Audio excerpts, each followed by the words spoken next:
Hello friends, my name is David, and as you can see, I am not even close to prepared. I just took a shower, so like my hair is not done. I haven't shaved. Yeah, this is a good one. We're here for week 10 of the NPL. We are up against Trev CL, and we are out of playoffs, guaranteed. We're the only ones in our conference who are out of playoffs. I might do some like season in review after this game or something, but maybe after I get ready. But our match actually matters a lot for everybody else because how Trev does affects anybody else's score. Anybody else can still make playoffs, and it's all based on our game. So that's really cool.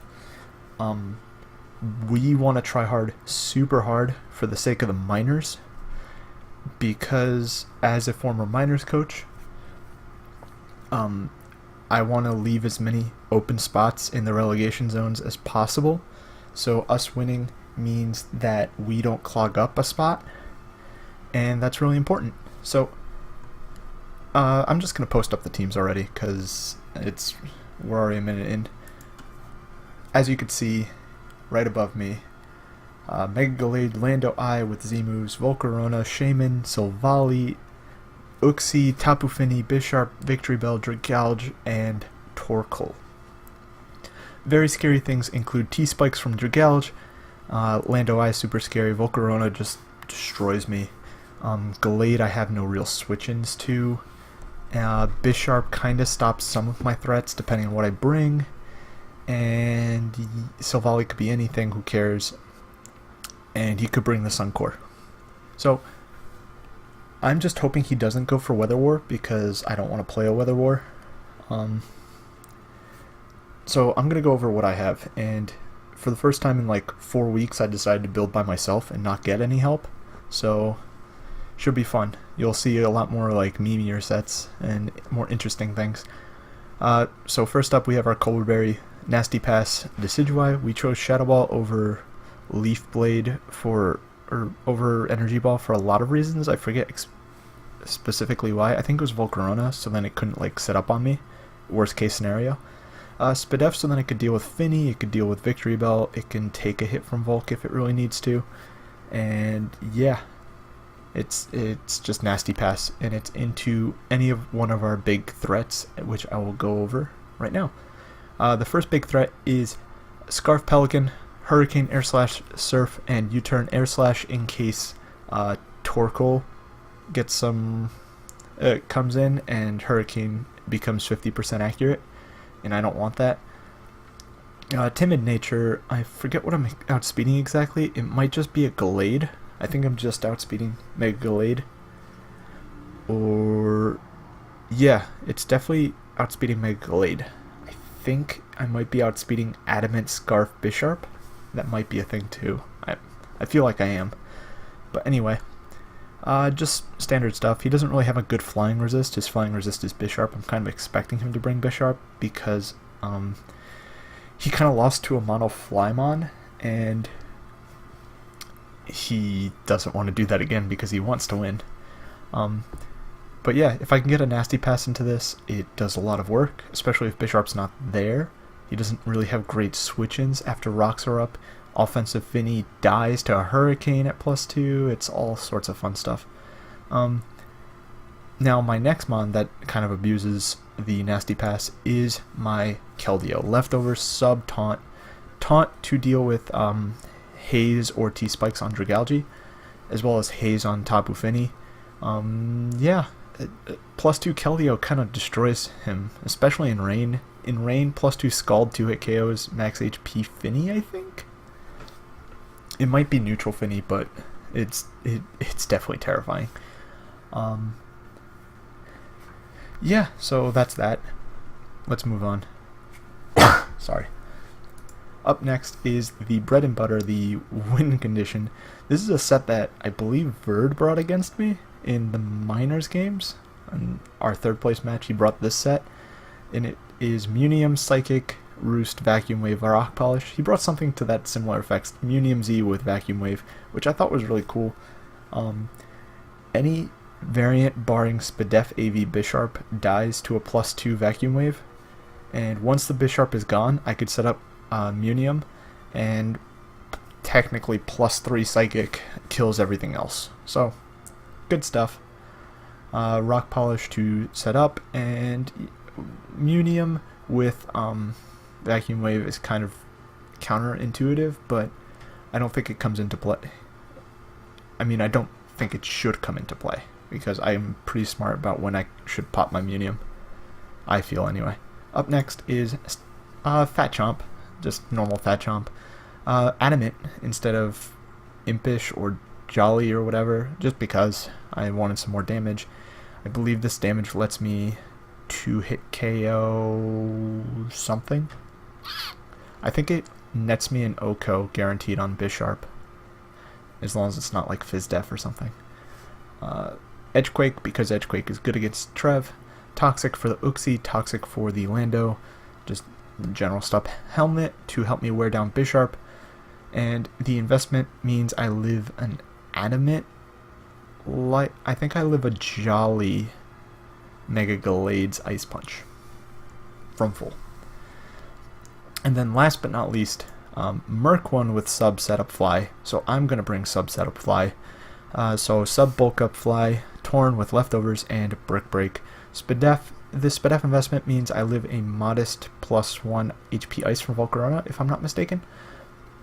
And the Brick Break is for the Bisharp, as well as any mon that might have Protect in case of expecting this. So that's that. I went over big threats, I went over everything else. This Torn set could just win, depending on what he brings, and if I could get set up enough. And it really comes down to if the Decidueye can do the passing it wants to. So let's go into the game. Hello. Yes, wonderful. Alright, so as you can see, he brought the Gallade, the Volcarona, Tapu Fini, Shaman, Lando Eye, and Bisharp. Big surprises are no Dragalge, no Uxie, and no Sun. Sorry, I'm a little sick.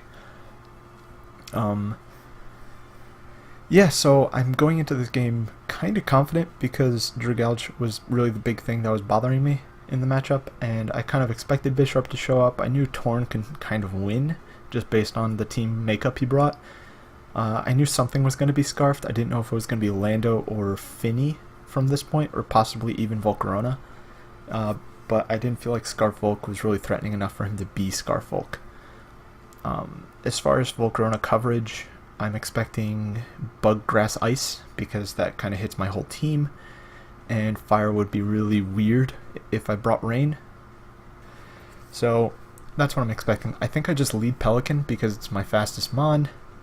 It's my Scarfer, and he leads Finny. So Smile comes in. I named them all after Avril Lavigne song titles. He outspeeds me and Moonblasts me, and that's a max special attack Scarf Finny based off the fact that it outsped me. And it gets the special attack drop. I U-turned because I didn't want it like Calm Minding my face or doing anything weird. It could have Toxic'd, and I just didn't want to deal with anything the Finny wanted to throw at me, and this would let me scout if it was Scarf. So I find out it's Scarf, and I get the momentum I want. I get to go into my Decidueye, and I'm like, well, I could just plot here, and then I debated baton passing, hard baton passing, but c'est la vie. As you could see, I stay in on the Lando, completely risking the fact that it could be Z-Fly or something interesting. But mostly, I expected him to knock off or to Stealth Rocks because he wouldn't... Trev understands and respects win conditions, so he knows that I wouldn't... that a normal person wouldn't just stay in on something that would kill their setup sweeper. Like, normal people would switch out, I feel. Or I was banking on the fact that he wasn't physical Z-Fly, or at the very least he was just going to go for rocks or U-turn. So I stay in and make the manly play of baton passing in his face. and that lets me bring in my Mew. I debated Keldeo, I debated Mew, I debated Pelican. My biggest issues with Pelican were after the Lando died, he just goes into Finny and outspeeds me. My biggest issue with Keldeo was he just hards into Finny and he isn't 2-hit KO'd because he takes 50% from the first Scald and then he Moonblasts me and it's a roll, I think, or it's definitely in range if he's modest. But yeah, I decided Mew was the safest route because he couldn't really go into anything in particular. So he decides to Z-fly me as I believe I click Rock Polish. I go for Rock Polish here, and if I was not Vacuum Wave, I would have roosted there because he couldn't really do anything to me. But I decided to just hard Psychic in case he went Finny, because a Finny would take one Psychic, so he could hard Finny and then live the as I went for a roost. He would live the Psychic and then do a ton of damage. Potentially kill me if he had Shadow Wall or something. I don't know what the thought process was. That might have been a misplay, but I felt like with Vacuum Wave I was fine. So he hards out into Finny as I go for the Vacuum Wave. And this thing is not in range of a Psychic, so I just click Roost. He goes for Ice Beam, which is weird. I guess expecting Owl or Chompers or something to come in, but I'm not sure what he expected exactly. So I'm just going to Roost again to sort of heal up on this. I could have Psychicked, but I didn't want Bishop to come in. I Psychic the Shaman, he misses a Seed Flare. It wasn't a huge deal. I don't know what kind of spread he was, if he was Life Orb or Max Special Attack, which I don't see him being, because he kind of needs this to be kind of defensive, considering Finny's offensive, in order to deal with the Garchomp. So I'm expecting a bulkier Shaman, and the Protect kind of helps me think that. He could be Life Orb, he could be Lumberry, he could be Aka, Koba Berry, whatever. But he misses the Seed Flare. He didn't seem upset about it, so I mean it's an 80% accurate move, you could miss, but it probably didn't kill based on his reaction.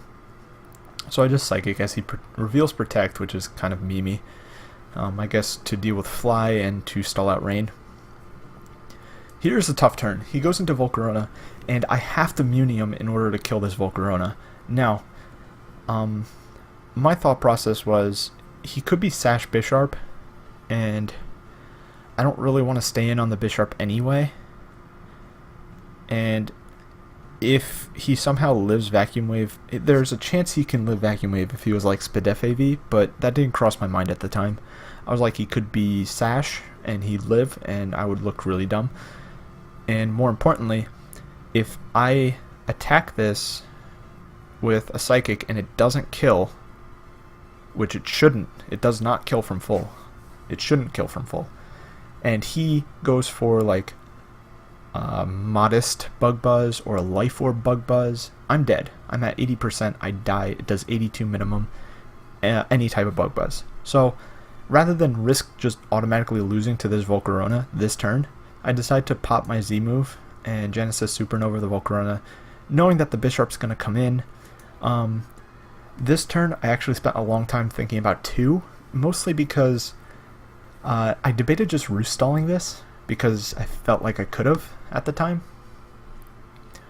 Knockoff wasn't killing me, and I would be able to Roost off enough damage for the Psychic terrain, especially because I expected him to to Pursuit me this turn. So I would be back at full at the end of this turn, and then I would be able to stall out the Psychic terrain with my Roosts, and then Vacuum Wave should kill.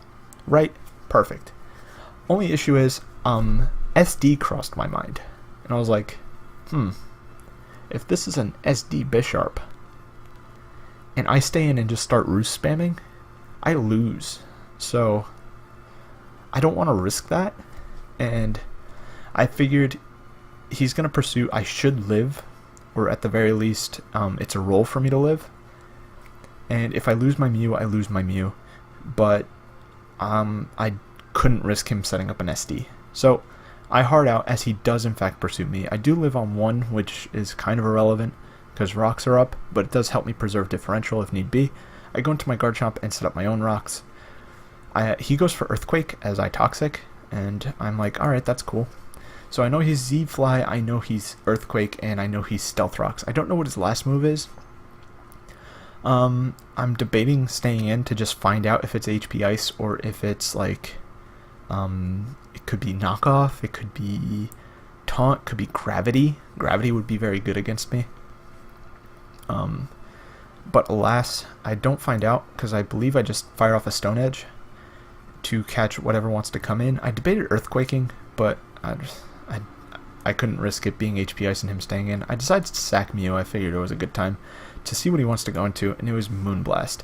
And so I get to go into my Owl, and you know what that means. This Moonblast is doing like nothing, so I get to Nasty Plot up and Baton Pass out into my Keldeo as he goes for the knockoff. Cool.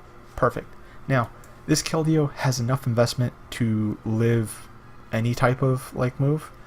Knockoff did 28. I have 44 defense in this Keldeo. I debated investing enough so that Adamant Ironhead wouldn't break a sub, but I was like, nah, I'd rather have the power, because the power means I can 2-hit KO Finny in rain at +2 with the Scald. So that was my thought process.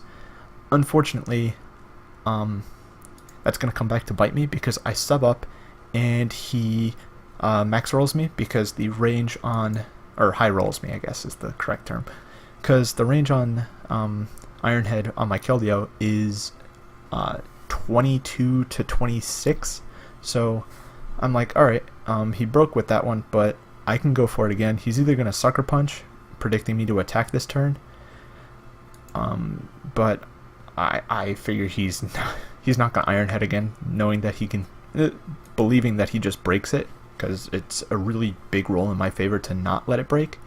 So he Sucker Punches, and I get my sub up. He Sucker Punches again to try and break it. It does 10%, so it doesn't break. I get to go for a Secret Sword, and I'm in a good spot. I see a Gallade, and I'm like, God damn it, this is Sneak, isn't it? As he does go for the Shadow Sneak. If he wasn't Sneak, then Keldeo actually just won, because Scald the Gallade. It wouldn't Scald the Gallade unless he was slower than my Keldeo, which might have been the case, but I Scald the Gallade.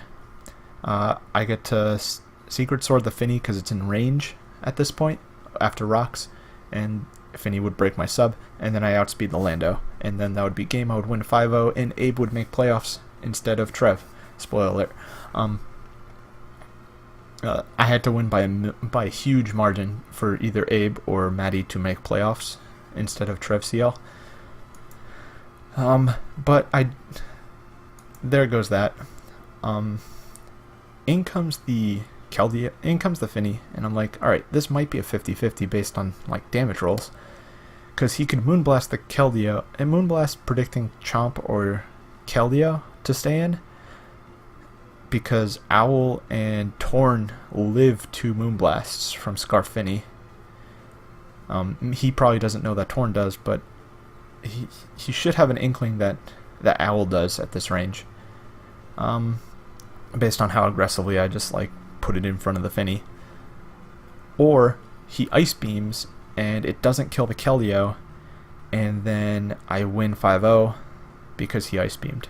So if I switched out though, Scarfed Ice Beam was gonna do way too much damage to all of my Pokemon, so I didn't feel like it was worth me staying in, or worth me making that aggressive play. And I decided to stay in, as he does in fact Moonblast, and I'm a little upset, but it's fine because I believe I Roost, expecting him to Moonblast again and sort of sack his Finny. He Earthquakes, which is kind of interesting. I Shadow Ball. I get this Bidef drop, completely irrelevant. I decide to Roost up, expecting him to fly, and I know that something's dying this turn, so I get to hard into my Garchomp, knowing that I could take the fly, and at this point my differential didn't matter. Winning 4-0 or 3-0 didn't make a single point of difference, so I didn't feel bad about just sacking my Chompers, and I didn't really have any other play to sort of sack. So he goes for the Ice Beam, kills my Chompers. I go into my Owl, and I know I can live any hit, and I just fire. As long as he doesn't freeze me, which he can't in Misty Terrain, I can kill with the Shadow Ball, and I do so. We win 4-0, or 3-0 I should say, with some fun prep and Decidueye coming in clutch. I'm really glad I got it instead of the Tangrowth, because Tangrowth would have done jack shit this game. Anyway, this has been going on for like 20 minutes, and I really hoped it would be short, but alas, that's our season. We end it 3-7 at minus 13. At the time of recording this, I have no idea if we're 14th or 15th, but we cannot be last place. We are guaranteed above shoddy, spoiler alert. So it comes down to the last games to sort of see where I stand, and hopefully I land 14th and I don't clog up a relegation spot for my friends down in the minors. I'll probably do a season review thing and all that fun stuff, but until then, I'll catch you guys next time. Peace.